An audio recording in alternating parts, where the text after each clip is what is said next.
महत्वाची बातमी येते अमरावतीमधून। अमरावतीत भाजप नेते किरीट सोमय्यांना मोठा धक्का बसलाय।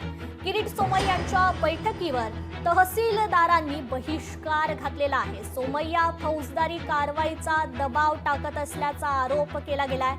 सोमय्या वारंवार अमरावतीत अनेक तहसील कार्यालयात भेटी देऊन अधिकारी कर्मचाऱ्यांवर जन्म मृत्यू दाखल्यासंदर्भात फौजदारी कारवाईची मागणी करतात, तर अर्जदारावर फौजदारी कारवाई नाही केल्यास गुन्हा दाखल करण्यात येईल असा दबाव टाकत असल्याचा आरोप तहसीलदार संघटनेने केलेला आहे। अमरावतीत किरीट सोमय्यांवर हा आरोप करण्यात आलाय। तहसीलदारांनी त्यांच्यावर बहिष्कार टाकलेला आहे।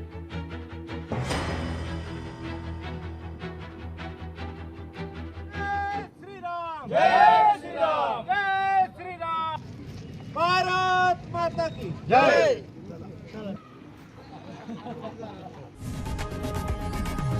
लोकशाही मराठी ऐका, पहा, जागरूक रहा।